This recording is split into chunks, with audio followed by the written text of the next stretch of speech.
Next আমি পঢ়িম work energy ক্ষেত্ৰত তোমালোকে দুটামান বস্তু জানিব লাগিব প্ৰথম কথাটো হ'ল যদি ফৰ পইণ্ট বডি যদি চোৱা ফৰ পইণ্ট বডিৰ কাৰণে যদি চোৱা ৱৰ্ক ইজ ইকুৱেল টু তোমালোকৰ হ'ব kinetic energy final minus kinetic energy initial সেইটো জানিব লাগিব ঠিক আছে ফৰ জিঅ'মেট্ৰিক বডি যদি চোৱা জিঅ'মেট্ৰিক বডিৰ কাৰণে যদি চোৱা ৱৰ্ক ট্ৰেন্সলেশ্যনেল ইয়াতেতো ট্ৰেন্সলেশ্যনেল ৰোটেশ্যনেল বুলি কথা নাই তো সেইকাৰণে W is equal to kinetic energy final minus kinetic energy initial ইয়াতে হ'ব work translational plus work rotational is equal to kinetic energy final minus kinetic energy initial সেইটো হ'ব বুজি পাইছা সেইটো হ'ল ৱৰ্ক এনাৰ্জি থিয়ৰম বুলি কয় এইটো ৱৰ্ক এনাৰ্জি থিয়ৰম মনত ৰাখিবা হা এতিয়া তোমালোকৰ কথাটো হ'ল ৱৰ্ক এনাৰ্জি থিয়ৰমটো বাৰু শিকিলা শিকাৰ পিছত তোমালোকে এপ্লাই কেনেকৈ কৰিবা সেইটো জানিব লাগিব এতিয়া এপ্লাই কৰাৰ কাৰণে তোমালোকে জানিব লাগিব ফৰ জিঅ'মেট্ৰিক বডি এটাক মই কনচিডাৰ কৰিছোঁ এনেকৈ তাত জিঅ'মেট্ৰিক বডি কনচিডাৰ কৰিছোঁ থিটা ঠিক আছে তাৰপিছত এইখিনি জেগাত তোমাৰ থাকিলে এনেকুৱা বাৰ এটা আৰু এইখিনি জেগাত থাকিব তোমাৰ মাছ এম এটা হ'ব এতিয়া কথাটো হ'ল আমাক ছাপ'জ লাগে যে এই মাছটো আহি পেলাই এইখিনিত খুন্দা মাৰি পেলাই অলপমান চেপা খাব ছাপ'জ ধৰি লৈছোঁ ই এক্স ডিষ্টেঞ্চ চেপা খালে এক্স ডিষ্টেঞ্চ সি চেপ খাই গ'ল কম্প্ৰেছ হৈ গ'ল মানে স্প্ৰিংটো আৰু এইখিনিৰ পৰা এইখিনিলৈকে ডিষ্টেঞ্চ ছাপ'জ এছ আৰু ইয়াৰ এই ডিষ্টেঞ্চটো কিমান হ'ব ইয়াৰ এইটো ফ'ৰ্চ কিমান ফ'ৰ্চ হ'ব আমি যদি ব্ৰেক ডাউন কৰোঁ এইটো কিমান হ'ব এইটো যদি এম জি হয় এইটো এম জি কছ থিটা হ'ব আৰু এইটো এম জি চাইন থিটা হ'ব তো আমাৰ ফ'ৰ্চটো হ'ব এম জি চাইন থিটা আৰু ফ্ৰিকশ্যন ফ'ৰ্চটো কি হ'ব মিউ এন হয় নাই এনটো ওপৰ ফালে আছে এম জি কছ থিটাটো বেলেঞ্চ তো N is equal to m g cos theta তো এনৰ ভেলুটো কি হ'ব এম জি কছ থিটা হ'ব এম জি কছ থিটা এইটো হ'ব হ'ল এইটো হ'ল আমাৰ জিঅ'মেট্ৰিক এইটো আমাৰ পইণ্ট বডি জিঅ'মেট্ৰিক বডি নহয় পইণ্ট বডি জিঅ'মেট্ৰিক বডি মই কৈছোঁ নহয় যোনটো বডিৰ ডাইমেনশ্যন আছে এতিয়া স্মল এই সৰু বডিটোৰ কিবা ডাইমেনশ্যন আছে নেকি নাই তো এইটো আমি পইণ্ট বডি হিচাপে কনচিডাৰ কৰিম বুজি পাইছা চ' এতিয়া আমাৰ কি হ'ব work done is equal to kinetic energy final minus kinetic energy initial তো কাইনেটিক এনাৰ্জি ৱৰ্ক ডাউনটোৰ কাৰণে কিমান হ'ব এতিয়া আমাৰ ফ'ৰ্চ যিমানকেইটা আছে সেই গোটেইকেইটাৰ কাৰণে আমাৰ ৱৰ্ক ডাউন হ'ব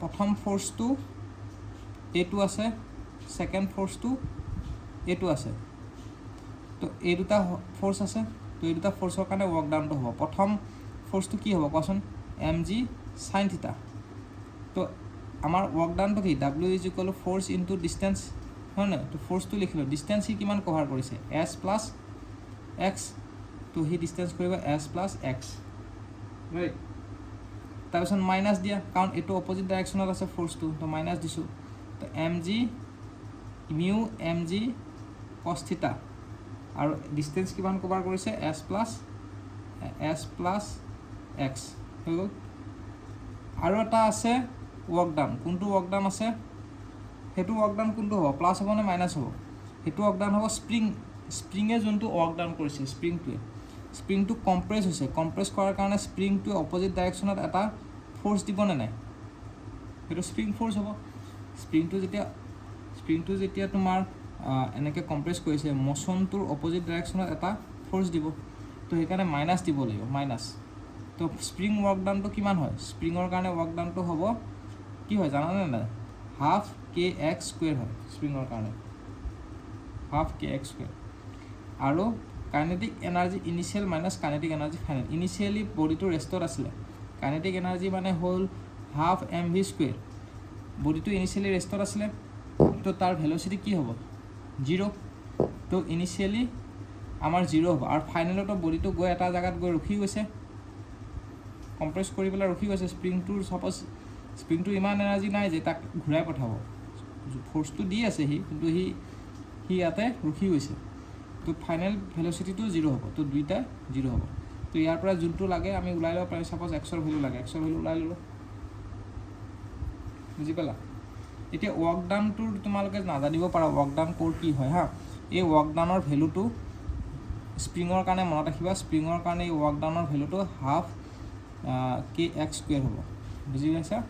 তেনেকৈ তোমাৰ যদি বডি এটা ওপৰত আছে, সি ইয়াৰ পৰা ইয়ালৈকে যদি এইখিনিৰ পৰা এইখিনিলৈকে যদি ফল কৰে হাইট h, ইয়াৰ পৰা ইয়ালৈকে যদি সি আহিছে ডিষ্টেঞ্চটো, ইমানখিনি ডিষ্টেঞ্চ যদি সি কভাৰ কৰে, মানে তাৰ এটা পটেঞ্চিয়েল এনাৰ্জি আছে, এইখিনি জেগাত থাকোঁতে এটা পটেঞ্চিয়েল, এইটো যদি ৰেফাৰেঞ্চ লাইন হয়, এইখিনি তাৰ এটা পটেঞ্চিয়েল এনাৰ্জি আছে নাই? সেই পটেঞ্চিয়েল এনাৰ্জিটো আমি ৱৰ্ক এনাৰ্জি থিয়ৰমত ৱৰ্ক ডাউন বুলি ধৰোঁ। তো এই বডিটোৰ কাৰণে কিমান হ'ব ৱৰ্ক ডাউন এনাৰ্জি? mgh। স্প্ৰিঙৰ কাৰণে হাফ mv স্কুৱেৰ, আৰু স্প্ৰিং ফ'ৰ্চটো কি হয়? স্প্ৰিং ফ'ৰ্চৰ k ইনটু x হ'ব, এইটো স্প্ৰিং ফ'ৰ্চ, কিন্তু মনত ৰাখিবা হা। এতিয়া আমি এনাৰ্জি প্ৰিন্সিপাল পঢ়িম। আগৰটো আছিলে ৱৰ্ক এনাৰ্জি থিয়ৰম, এবাৰ আমি পঢ়িম এনাৰ্জি প্ৰিন্সিপাল। এনাৰ্জি প্ৰিন্সিপাল কি হ'ব? এনাৰ্জি প্ৰিন্সিপাল হ'ব ইনিচিয়েল, এনেকৈ মনত ৰাখিবা দেই, potential energy initial plus kinetic energy initial is equal two potential energy final plus kinetic energy final. মানে এই পৰ্চনটো ইনিচিয়েল হ'ব আৰু এই পৰ্চনটো ফাইনেল হ'ব, বুজি পাইছা?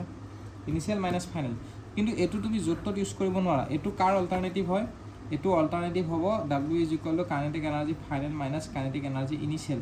এইটো যে পঢ়িছে, আৰু আমাক মেইনলি ডাইমেনশ্যন বডিৰ কাৰণে ইমান নাহে, পইণ্ট বডিৰ কাৰণে আহে। ডাইমেনশ্যন বডিৰ কাৰণে এটা দুটা আহিব পাৰে, মই সেইটো দেখাই দিম কেনেকৈ ছল্ভ কৰিব লাগে। কিন্তু ৱৰ্ক এনাৰ্জি, এইটো হ'ল ৱৰ্ক এনাৰ্জি থিয়ৰম। ৱৰ্ক এনাৰ্জি থিয়ৰমত এইটো হয়, ৱৰ্ক এনাৰ্জি থিয়ৰমৰ অল্টাৰনেটিভটো হ'ল এইটোত অকণমান কম টাইম লাগে ছল্ভ কৰিবলৈ এনাৰ্জি প্ৰিন্সিপালটো, বুজি পাইছা? এনচাৰ ছেমেই পাম, কিন্তু অলপ কম টাইম লাগে, বুজি পাইছা? কিন্তু কথাটো হ'ল যে কি, তুমি যদি ৱৰ্ক এনাৰ্জি থিয়ৰম ইউজ নকৰি পেলাই এনাৰ্জি প্ৰিন্সিপাল ইউজ কৰিব বিচাৰিছা, তেতিয়াহ'লে তোমাৰ দুটামান কণ্ডিশ্যনছ আছে। তুমি এনাৰ্জি থিয়ৰমটো যিহেতু এটা শ্বৰ্টকাট হয় ৱৰ্ক এনাৰ্জি থিয়ৰমৰ, তুমি চব জেগাতে এপ্লাই কৰিব নোৱাৰা, তাৰ এটা কণ্ডিশ্যন আছে। কণ্ডিশ্যনটো হ'ল, তুমি চাই লোৱা, তো যোনটো এনাৰ্জি প্ৰিন্সিপাল আছে সেইটো ক'ত ইউজ কৰিব পাৰিবা তোমালোকে? সেইটো ইউজ কৰিব পাৰিবা স্প্ৰিং, য'ত স্প্ৰিং থাকে স্প্ৰিঙৰ কেছবোৰত ইউজ কৰিব পাৰিবা, নতুবা তোমালোকে ইউজ কৰিব পাৰিবা সেল্ফ ৱেইট যদি থাকে, কিবা এটা বডি সেল্ফ ৱেইটৰ কাৰণে মুভ যদি হৈছে, তেতিয়াহ'লে তুমি ইউজ কৰিব পাৰিবা। নতুবা বডিটো যদি স্প্ৰিং ফ'ৰ্চৰ কাৰণে যদি মুভ হৈছে, তেতিয়াও তুমি ইউজ কৰিব পাৰিবা। মই দেখাই দিছোঁ, ইয়াতে চাই লোৱা। ইয়াতে তোমালোকৰ থাকিব ৱৰ্ক এনাৰ্জি থিয়ৰম, যোনটো আছিলে পইণ্ট বডিৰ কাৰণে kinetic energy final minus kinetic energy initial. এইটো গোটেইকেইটাতে ইউজ কৰিব পাৰিবা। স্প্ৰিং যদি থাকে তেতিয়াও ইউজ কৰিব পাৰিবা, স্প্ৰিং ফৰ সেল্ফ ৱেইট, বডিটো যদি সেল্ফ ৱেইটৰ কাৰণে মুভ হয় তেতিয়াও পাৰিবা। যদি এপ্লাইড যদি লোড থাকে, আমি যদি এপ্লাইড ফ'ৰ্চ বা লোড যদি থাকে তেতিয়াও পাৰিবা, নতুবা যদি ফ্ৰিকশ্যন ফ'ৰ্চ যদি থাকে তেতিয়াও পাৰিবা। কিন্তু যোনটো এনাৰ্জিৰ প্ৰিন্সিপাল আছে, এনাৰ্জি যোনটো প্ৰিন্সিপাল আছে, সেইটো তুমি যোনটো আছিলে তোমাৰ kinetic energy initial plus potential energy initial is equal to kinetic energy final plus potential energy final, সেইটো তুমি ইউজ কৰিব পাৰিবা। কিহত? স্প্ৰিঙৰ কাৰণে, স্প্ৰিং ফ'ৰ্চৰ কাৰণে ইউজ কৰিব পাৰিবা, আৰু এটা ইউজ কৰিব পাৰিবা সেল্ফ ৱেইটৰ কাৰণে, স্প্ৰিং ফ'ৰ্চ আৰু সেল্ফ ৱেইটৰ কাৰণে ইউজ কৰিব পাৰিবা। এই দুটাৰ কাৰণেহে ইউজ কৰিব পাৰিবা, সেইটো মনত ৰাখিবা। কিহৰ কাৰণে? স্প্ৰিং আৰু সেল্ফৰ, বাকীকেইটাৰ কাৰণে এই দুটাৰ কাৰণে নোৱাৰা। এপ্লাইড ফ'ৰ্চ আৰু ফ্ৰিকশ্যন ফ'ৰ্চৰ কাৰণে নোৱাৰা। এপ্লাইড ফ'ৰ্চ থাকিলেও নোৱাৰা, ফ্ৰিকশ্যন ফ'ৰ্চ থাকিলেও নোৱাৰা, বুজি পালা? এতিয়া চাই লোৱা, আমাক কাইনেটিক এনাৰ্জি আৰু পটেঞ্চিয়েল এনাৰ্জিটো লগা হৈছেতো, তো সেইটো কেনেকুৱা চাই লোৱা। এতিয়া চেণ্ট্ৰইডেল বডিৰ কাৰণে চোৱা, চেণ্ট্ৰইডেল বডিৰ কাৰণে চোৱা। চেণ্ট্ৰইডেল বডিৰ কাৰণে এনেকুৱা যদি বডি থাকে, এটা এনেকৈ ৰোটেট কৰি আছে চেণ্টাৰত, হয়নে? ছাপ'জ ছাৰ্ফেচটো এইখিনি জেগাত আছে, এটা চেণ্টাৰ এনেকৈ হিঞ্চ লগাই পেলাই আমি ৰোটেট কৰাই আছোঁ। তো ইয়াৰ পটেঞ্চিয়েল এনাৰ্জিটো কিমান হ'ব? এই চেণ্টাৰৰ পৰা এই ডিষ্টেঞ্চ হাইটত আছে, তো পটেঞ্চিয়েল এনাৰ্জিটো ইয়াৰ কিমান হ'ব? এইটো ডাইমেনশ্যন বডি দেই, পইণ্ট বডি নহয়, ডাইমেনশ্যন বডি হয়। তো ইয়াৰ ৰেডিয়াছ দি দিছোঁ ছাপ'জ আৰ, তো ডাইমেনশ্যন হৈ গ'ল, ইয়াৰ ডাইমেনশ্যন আহি গ'ল। তো পটেনচিয়েল এনাৰ্জি হ'ব mgh, ঠিক আছে। কাইনেটিক এনাৰ্জি কিমান হ'ব? হাফ এম বি স্কুৱেৰ লিখিবা নেকি? নোৱাৰা লিখিব, কাৰণ এইটো ডাইমেনশ্যন বডি হয়। হাফ এম বি স্কুৱেৰটো আমি লিখোঁ পইণ্ট বডিৰ কাৰণে, হয়নে নহয়? ডাইমেনশ্যন বডিৰ কাৰণে আমি কি লিখিম? ডাইমেনশ্যন বডিৰ কাৰণে লিখিম কোনটো চেণ্টাৰত ৰ'টেট কৰি আছে। আমাৰ এই পইণ্টটোত ৰ'টেট কৰি আছে নে চেণ্টাৰ অফ গ্ৰেভিটিত ৰ'টেট কৰি আছে? তো হাফ আই ওমেগা স্কুৱেৰ, কিন্তু আইটো কি হ'ব? চেণ্টাৰ অফ গ্ৰেভিটিৰ আই হ'ব। Mass moment of inertia at a centre of gravity I, half I omega square. Non চেণ্ট্ৰডেলৰ কাৰণে কি হ'ব? নন চেণ্ট্ৰডেল মোশ্যন ছাপ'জ এনেকুৱা আছে, তো এইখিনি জেগাত হিঞ্চ লগাইছোঁ, এইটো এনেকৈ ৰ'টেট কৰিছে, আৰু ইয়াৰ চেণ্টাৰ গ্ৰেভিটিটো জি, হয়নে? তো চেণ্টাৰ গ্ৰেভিটি যদি জি হয়, আৰু এইখিনি জেগাত কি আছে? এইখিনি জেগাত আমাৰ মাছ আছে, তো সি এনেকৈ ৰ'টেট কৰি আছে, এইটো চেণ্টাৰ গ্ৰেভিটি এইখিনি জেগাত ৰ'টেট কৰি আছে। তো ইয়াৰ এটা টেণ্ডেঞ্চিয়েল ভেল'চিটি থাকিব নাই? এটা টেণ্ডেঞ্চিয়েল ভেল'চিটি থাকিব এই পইণ্টটো চেণ্টাৰ অফ গ্ৰেভিটিৰ পৰা। এটা টেণ্ডেঞ্চিয়েল ভেল'চিটি কি হ'ব? ভি। আৰু ইয়াৰ ডিষ্টেঞ্চটো কিমান? হাইটটো কিমান হাইটত আছে? এইচ হাইটত আছে। তো পটেনচিয়েল এনাৰ্জিটো আমি প্ৰথম লিখি লোৱা mgh বুলি, হয় নাই? আৰু কাইনেটিক এনাৰ্জিটো কি হ'ব? যিহেতু এই পইণ্টটোত ঘূৰি আছে, এই পইণ্টটোত পইণ্টটোত ঘূৰিছে, তেতিয়াহ'লে আমি half I g omega square বুলি লিখিব লাগিব। এইটো হৈ গ'ল ৰ'টেশ্যনেলৰ কাৰণে, plus half m v square লিখিব লাগিব কাইনেটিক এনাৰ্জি। বুজি পাইছা? যদি নন চেণ্ট্ৰেডেল হয় আমি এনেকৈ লিখিব লাগিব। তাৰ টেণ্ডেঞ্চিয়েল ভেল'চিটিটো হ'ব, এইটো হ'ব টেণ্ডেঞ্চিয়েল ভেল'চিটি, আৰু এইটো হৈ গ'ল তোমাৰ ৰ'টেশ্যনেল। মানে তুমি লিখিব পাৰা কাইনেটিক এনাৰ্জি ট্ৰেন্সলেশ্যনেল, এইটো ট্ৰেন্সলেশ্যনেল, এইটো ৰোটেশ্যনেল, প্লাছ এইটো হ'ব ট্ৰেন্সলেশ্যনেল, এইটো হ'ব ট্ৰেন্সলেশ্যনেল আৰু ৰোটেশ্যনেল। এই দুটা যদি প্লাছ কৰা কি হ'ব তুমি চোৱা, ৰিজাল্টটো কি পাবা চোৱা। Half I g omega square, এইটো ওমেগা হয় দেই, ডাব্লু নহয়, half I g omega square plus half m, ভিটো কি লিখিব পাৰি কোৱাচোন? V is equal to r omega পাইছিলা নাই? ইয়াতে আৰ মানে কি? L/2 হয়নে নহয় এইখিনি জেগাত? তো ইয়াতে V is equal two L/2 omega লিখিব পাৰোঁ। তো ইয়াতে L/2 ওমেগা লিখিছোঁ আৰু হোল স্কুৱেৰ লিখি দিয়া। তো এইটো যেতিয়া তোমালোকে কৰিলে কি পাবা চোৱাচোন? Half I g omega square plus half কি হৈ গ'ল? M l square, half m l square হৈছে, ৰ'বা দেই এক মিনিট, হাফ এম এল স্কুৱেৰ, আৰু ইফালে আৰু থাকি গ'ল এই 2টো থাকি গ'ল নহয়, 2টো স্কুৱেৰ কৰি দিলে 1/4 ওমেগা স্কুৱেৰ হৈ গ'ল, ৰাইট? এতিয়া তোমালোকৰ হেৰিটো কি হ'ব? এইটো ৰডৰ কাৰণে আই জিৰ ভেলুটো কি হ'ব?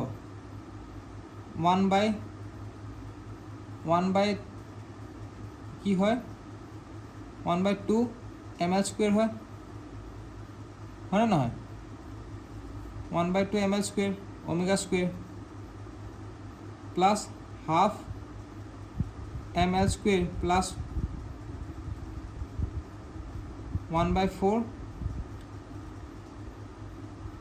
ওমেগা স্কুৱেৰ, হয়নে? এতিয়া তোমালোকৰ চোৱা, এইটো তোমালোকৰ 1/12 হ'ব দেই, 1/12 এম এল স্কুৱেৰ। তো টোটেল কিমান হৈ গ'ল চোৱা, তোমালোকে হাফটো কমন লৈ লোৱা, আৰু ইফালৰ পৰা হাফটো কমন লৈ লোৱা, আৰু তোমালোকে ওমেগা স্কুৱেৰটো কমন লৈ লোৱা। থাকি গ'ল ভিতৰত কি থাকি গ'ল 1/12 m l square, 1/12 m l square plus 1/4 m l square থাকি গ'ল। তো এইটো যদি ওলোৱা তোমালোকে পাবা 1/, omega square into 1/3 m l square পাবা। এইটো যদি চল্ভ কৰা, হয়নে? চল্ভ কৰিলে 1/3 এম এল স্কুৱেৰ পাবা। তো 1/3 এম এল স্কুৱেৰটো কি হয়? আমি আই নট হয়নে নহয়? Y not is equal two 1/, মানে এই এজটোত হয়নে নহয়? এই এজটোত আমি আগতে কৈ থৈ দিছিলোঁ, আই নট মানে 1/3 এম এল স্কুৱেৰ হয়। তো এইটোৰ ঠাইত আমি আই নট লিখিব পাৰোঁ। তো কাইনেটিক এনাৰ্জি এইটোৰ কাৰণে ডাইৰেক্ট যদি আই নট লিখা, তেতিয়াহ'লে half I not omega square হৈ যাব। তো আমি এইটো নকৰিলেও হ'ব, মই ইন শ্বৰ্ট ক'ব বিচাৰিছোঁ যে আমি এইটো নকৰিলেও হ'ব, ডাইৰেক্ট তুমি এইটোত মাছ মোমেণ্ট অফ ইনাৰ্চিয়াটো লৈ পেলাই ওলাব পাৰিবা তো এইটোৰ কাৰণে আমাৰ কাইনেটিক এনাৰ্জিটো হৈ যাব half I not omega square এইটো ডাইৰেক্ট লিখিলে হ'ব এইটো নিলিখিলেও হ'ব বুজি পাইছা যদি এইখিনি বুজি পোৱা নাই এইটো ডাইৰেক্ট লিখিবা তো নেক্সট আমি জেনেৰেল প্লেন মোশ্যনৰ কাৰণে চাওঁ